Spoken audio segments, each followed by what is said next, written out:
सु सुप्रभात। आज 8वां पाठ जो नींव की ईंट है, रामवृक्ष बेनीपुरी जी का लिखा हुआ। इस लेख में बेनीपुरी जी ने नींव की ईंट का उदाहरण देते हुए यह संदेश दिया है कि देश के निर्माण के लिए बलिदान और त्याग की आवश्यकता है, न कि दलबंदी और दिखावे की। इसी पर रामवृक्ष बेनीपुरी जी ने इस लेख को लिखा है। आइए इस पाठ को पढ़ा जाए। वह जो चमकीली सुंदर सुघर सी इमारत है, वह किस पर टिकी है? इसके कंगूरों को आप देखा करते हैं। क्या कभी आपने इसकी नींव की ओर ध्यान दिया है? दुनिया चमक दमक देखती है, ऊपर का आवरण देखती है। आवरण के नीचे जो ठोस सत्य है, सच्चाई है, उस पर कितने लोगों का ध्यान जाता है? ठोस सत्य सदा शिवम होता ही है, किंतु वह हमेशा सुंदरम भी हो, यह आवश्यक नहीं। सत्य कठोर होता है। कठोरता और भद्दापन साथ साथ जन्मा करते हैं, जिया भी करते हैं, जिंदा भी रहते हैं।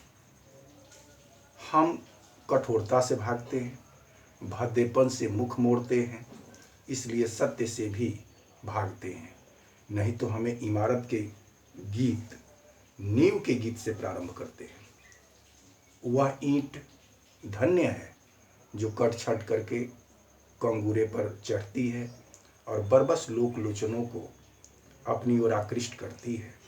किंतु धन्य है वह ईंट जो जमीन के 7 हाथ नीचे जाकर गड़ गई और इमारत की पहली ईंट बनी।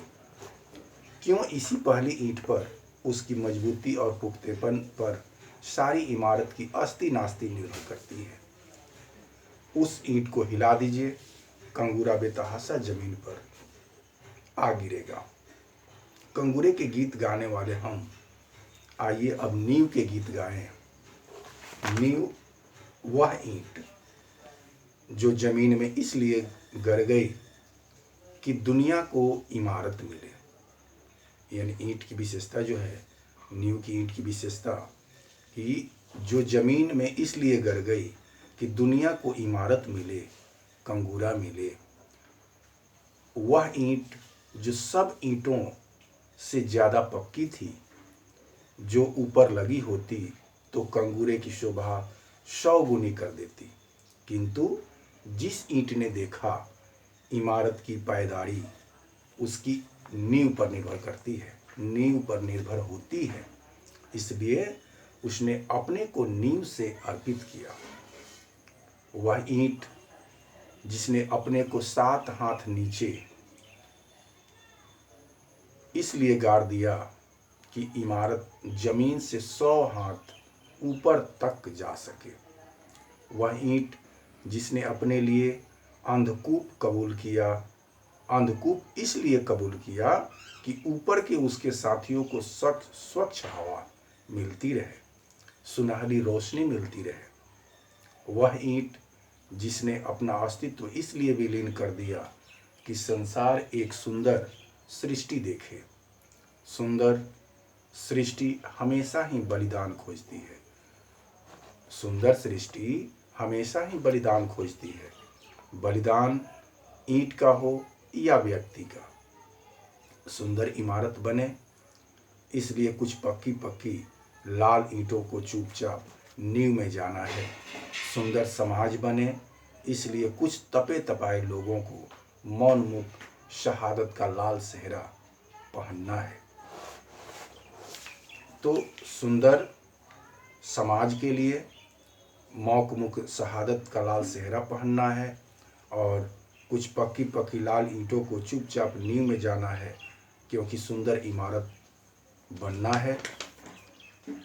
शहादत और मौक मुन, जिस शहादत को शोहरत मिली, जिस बलिदान को प्रसिद्धि प्राप्त हुई वह इमारत का कंगूरा है, मंदिर का कलश है।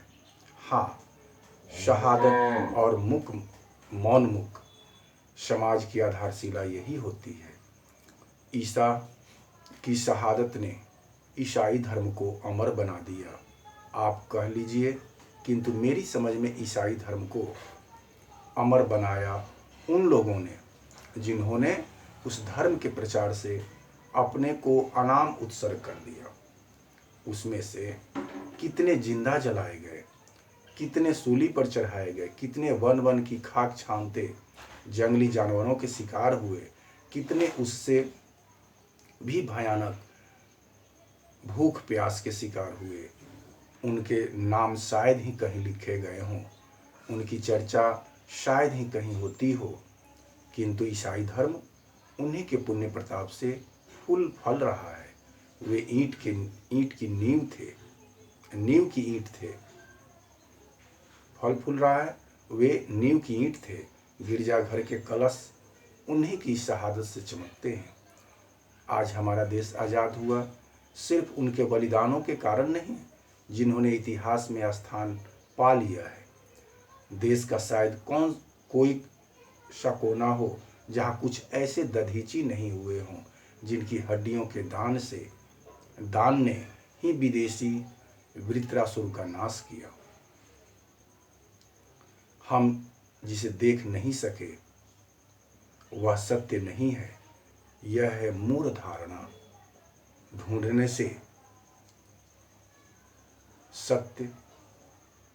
से ही सत्य मिलता है।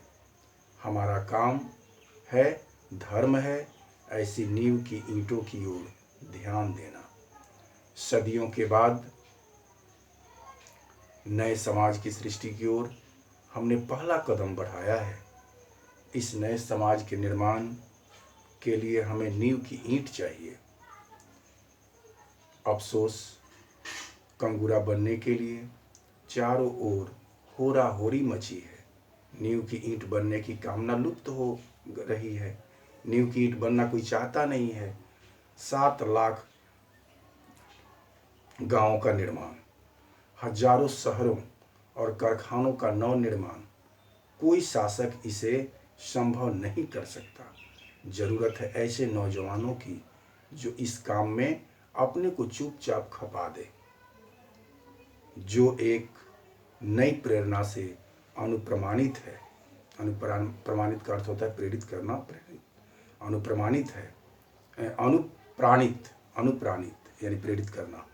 एक नई चेतना से अभिभूत हो, जो सबासियों से दूर हो, दलबंदियों से अलग हो, जिनमें कंगूरा बनने की कामना न हो, कलश कहलाने की जिनमें वासना न हो, सभी कामनाओं एवं सभी वासनाओं से दूर हो। उदय के लिए आतुर हमारा समाज चिल्ला रहा है, हमारी नींव की ईंट किधर है? देश के नौजवानों को यह चुनौती है। तो इस लेख में रामवृक्ष बेनीपुरी जी ने यही बताया। लेखक का मानना है कि संसार में अधिकतर लोग चमक दमक को ही देखते हैं और उसी पर ध्यान देते हैं। कई बार तो लोग उसके जाल में फंस भी जाते हैं। इस पाठ में लेखक का कहना है कि हमें सांसारिक चमक दमक की प्रवृत्ति से बचना चाहिए। भवन की नींव में दबी ईंटों के माध्यम से लेखक ने यह समझाने का प्रयास किया है कि जैसे ईंट स्वयं नींव में दबकर अपने ऊपर बने मकान की रक्षा करती है, उसी प्रकार मनुष्य को भी सांसारिक चमक दमक से बचकर स्वयं को पूरे समाज के लिए चुपचाप समर्पित कर देना चाहिए। तो इस लेख पर यही हम लोगों को उद्देश्य मिला कि हम लोगों को भी, हर मनुष्य को भी सांसारिक चमक दमक से बच करके और स्वयं को पूरे समाज के लिए अर्पित कर देना चाहिए, समर्पित कर देना चाहिए। धन्यवाद।